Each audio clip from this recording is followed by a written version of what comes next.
guys, how's it going? Ben Cad here, going to be walking you through my install process on fitting these electric Supertone horns to my STI. I just got these for Christmas and I did request hella Supertone horns, and it looks like my family got the Supertone part right. So I don't know where these have come from. I'll do a little bit of research soon, but under the surface, when you open them up, they look almost identical to the hella Supertone horns. I've had the original genuine horns on my previous WRX in the past, so it'll be interesting to kind of compare the experience and the sound quality based on this as well. We'll also be doing a quick sound comparison from the stock horns to these as well, and if we're lucky, I might be able to track down a friend of mine who has genuine horns to do a comparison there too. So we'll see how we go. Alright, so let's open them up.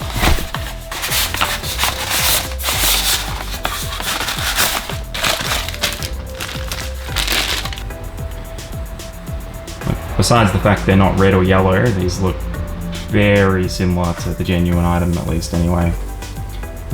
As I've owned genuines before, this bit of metal, this feels much weaker compared to the original. Looks like it's the same thing. If you want to repaint it, just remove the individual screws and that looks like it'll pop off.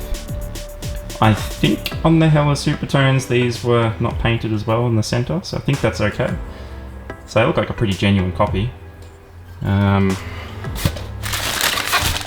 Well, there's no instruction manual or anything in the box, and there's nothing else for them. So wires and cabling is separate, and it looks like there's no fuse relay either, which isn't a problem because the fuse was always annoying to fit. So maybe these will be fun.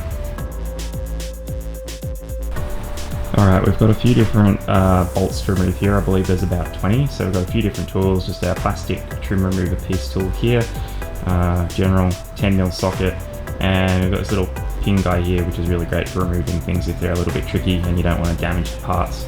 Hopefully it shouldn't be too bad to remove them all.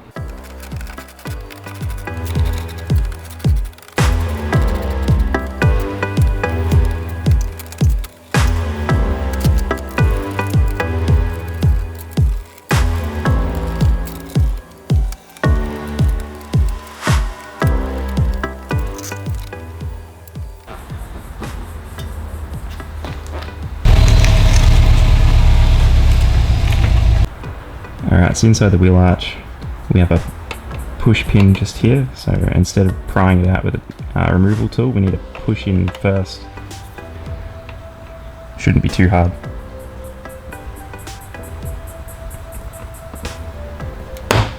There you go.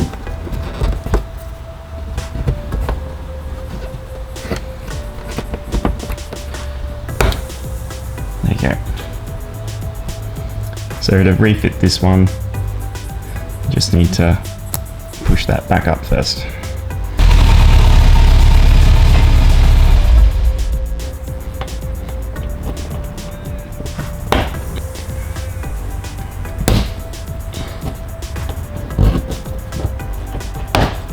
So unfortunately we have, I think, 9 clips all the way around the front bumper that we need to remove, which we'll do so now. If I'd remembered my jack stands, it would have been much better to raise the car up a bit. It would be significantly easier, so wish me luck getting under there.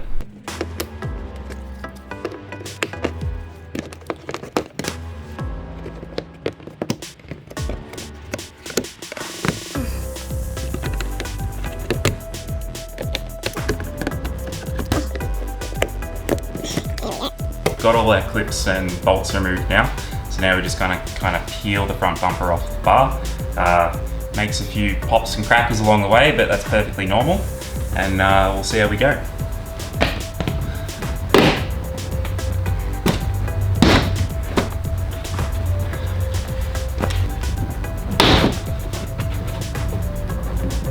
Now once the bar's kind of hanging like this, but still attached, we need to jump in and remove the fog light clips as well, because the lights are still plugged in.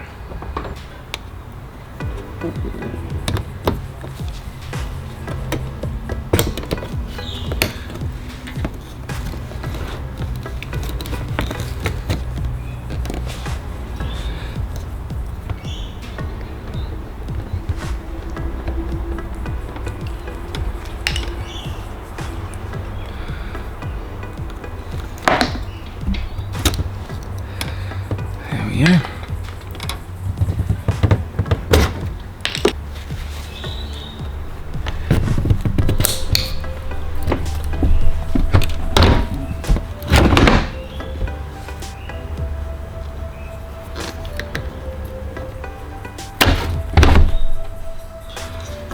Alright, so on the Aussie front bumpers, our fog light assembly is a little bit different.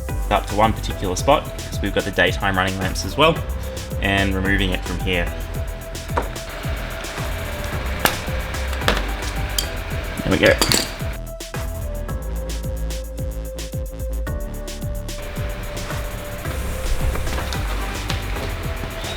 Alright, so here we are, front bumper is removed, and look at this bloke right here. That's our horn that we're going to be removing from the car. So it looks to be a whole assembly here. Bolt up here.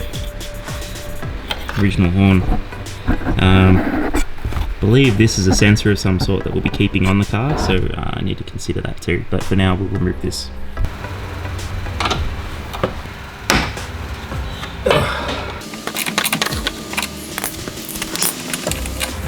Alright, so we're removing this bolt.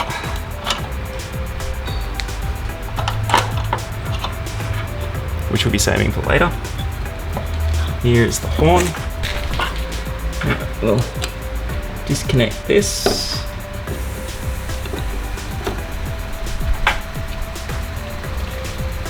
Yeah. There we go. Alright, that's our original horn. Now this bracket, I believe, can be removed if you want to. There is a sensor attached to it, so up to you if you want to remove it or not, but I believe you will need to keep that plugged in if you do. Alright, so our next step is we need to remove this guy and this guy according to the instructions, so we can fit our parent bracket on, which looks like it will perfectly line up to those two bolts there.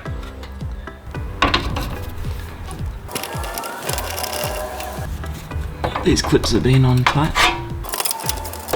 Okay.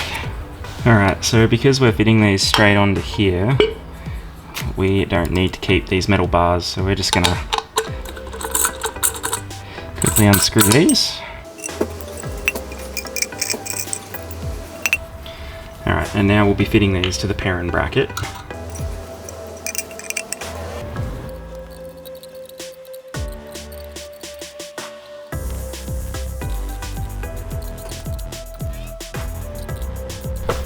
Alright, so we've got our horns attached to our parent bracket, got our supplied wiring harness fitted too, just 4 cables, 2 on each side, one plug that plugs into the factory spot.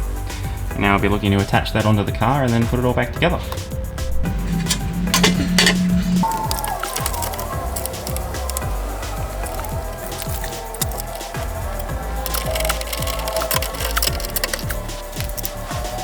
Now before we tighten everything up, might do some cable management on this, and once we plug them in we can probably test them as well.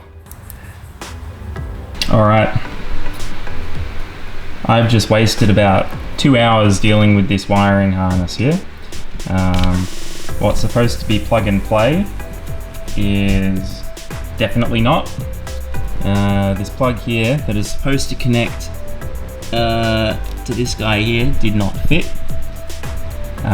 Anyway, long story short, jumped on some WRX forums in Australia, and a few people recommended pulling this yellow part out, which did live inside this plug. Really had to work hard to get this piece out, but once I got it out, I do have enough movement in here to get this in. So yeah, we're back on track.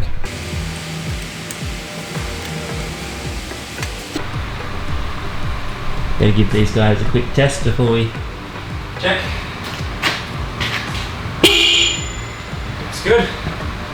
Too many videos of front bumpers removed and hella horns fitted from Australia, but we have an extra horn here. I'm not sure if the Americans get it, but don't forget to remove the second horn.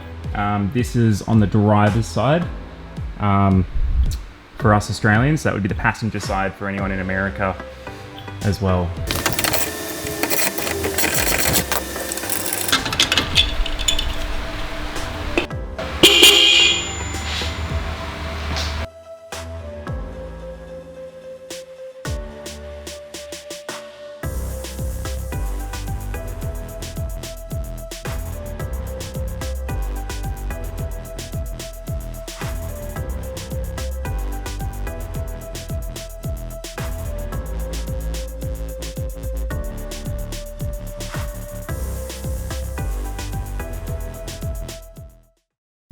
Alright everyone, I'm inside my car. All the windows are shut. I am inside my garage, so take that with a grain of salt.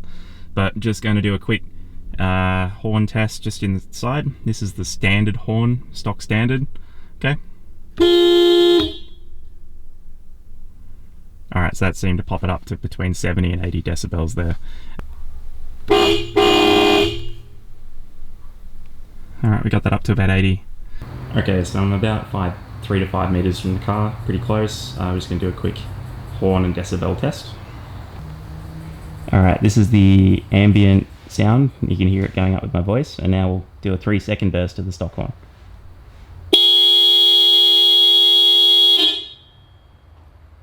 Alright, so that go up to about 100.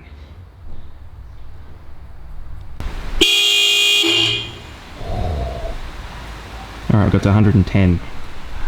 Alright, we're a good 15 or so meters from the car now, so just do another decibel comparison. Alright. Alright, that got up to about 88 decibels then.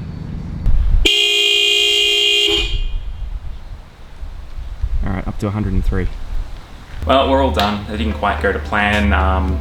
Main problems we had was with the wiring harness that was supposed to be plug and play. It certainly wasn't. We had to kind of pull it apart a little bit and make a plug that would fit, which took a few hours and a lot longer than we thought. If the plug worked, I'd say this might have been a 2 or 3 hour job. It kind of blew up to be more like a 4 or 5. A little bit annoying, but overall they sound good. They're much louder.